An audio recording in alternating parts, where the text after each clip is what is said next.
with the electronic poll books and with other new technology, we can bring into the polling place the photo identification procedure that people are asking for, the ability for the election judge to look either down at an electronic a paper poll book, which is very common. And we have a handout if there's a page. I would love to hand these out if that would be okay with the, thank you. Or an electronic poll book, which some of our own states' precincts and other states have been experimenting with thanks to companies like DataCard. But that procedure, which Joe Mansky was talking about, really has come a long ways because the price of technology has fallen dramatically and the price of memory has fallen dramatically, and our ability to use electronic databases of all kinds, Department of Public Vehicles and others, has really changed. And the concept that we're presenting briefly is the notion that we would use the official database of the Department of Vehicle Services to bring the photographs that we have inside of our state's official system into our statewide voter registration system, SVRS we sometimes call it. That photo then can be either printed on poll rosters or it can be displayed in an electronic poll book in the polling place itself. Thank you very much. And that provides the opportunity for the poll worker to look up, identify the voter, and then to continue with the procedure. As we think into the future, we don't know how this technology will evolve, but what we know is that this approach allows us to be able to incorporate new technology going forward. If it's the retina of the eye, if it's, whatever it might be, having a system that puts the photograph into the polling place, whether on paper, which is very inexpensive, and if you wanted to put big pictures, I bet some of our forest products representatives, lobbyists would come and testify strongly. Or our electronic option, which happens this one, made by a very successful Minnesota company, and there are competitors, and so there's a good competition. However it might go forward, the thing that's important for me is that, number one, it keeps Minnesota number one in terms of leadership in election administration.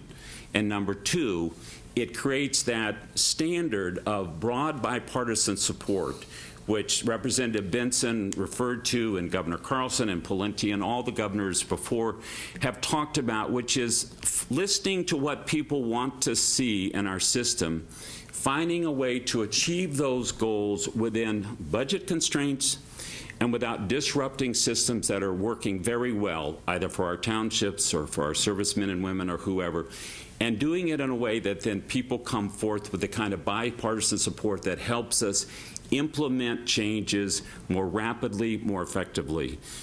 Implementing a change like this on paper, pretty fast.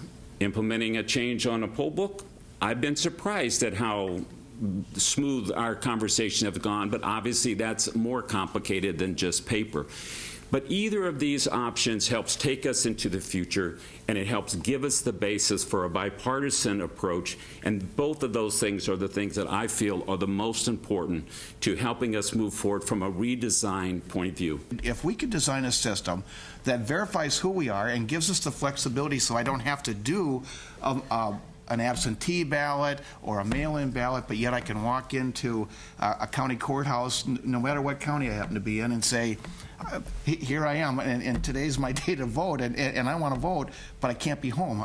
Could you? Without giving my staff a heart attack here on the spot, let me answer your question first with a no, because that's what they want to hear. We haven't thought all that through, but with a very strong yes, and let me say why I say yes. So this technology, not so much this, but would allow that person who doesn't know you in Kitson County, but who could look at your picture and say, hey, you're pretty good looking, because it's 5 years old, and say,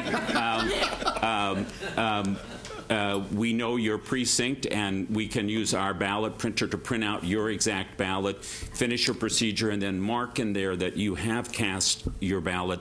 and go from there. The idea of vote centers, that is an option, but it's primarily an option for voting prior to Election Day, voting early, because that allows county auditors and some city clerks to be online on the statewide voter registration system so that they can immediately mark that you've come in and that you've voted. And our system is set up to handle that sort of capacity of the 87 county auditors in some cities. If it won't work on Election Day because we have more than 4,100 polling places. And so having 4,100 connected computers talking is problematic for a lot of reasons. I mean, it's a capacity issue. It's also an issue if there are parts of the state that don't have broadband.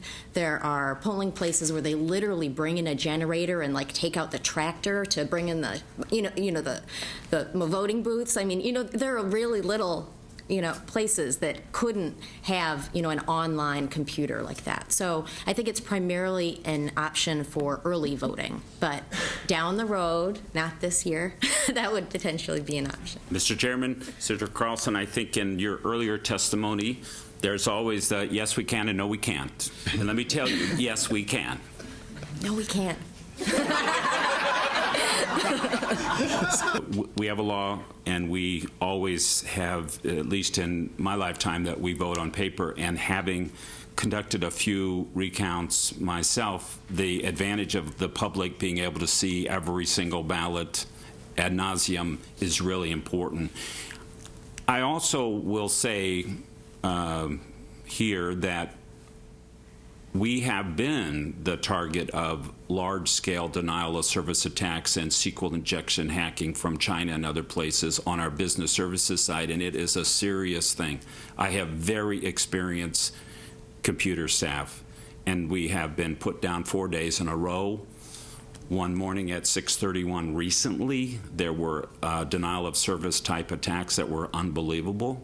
And so I have my own concerns, and thank goodness with the OET consolidation, we are now moved our that part of our security. The security we need now is way beyond the capacity of a tiny agency to provide. So I'm not trying to be negative about the general thing. I'm just aware that the world is a dangerous place, and I have a responsibility to take care of. And so I like our system of paper ballots, and having a ballot printer anywhere in the state that can pop up the ballot and print it is a little bit like we have now, which is when we send our ballots overseas electronically.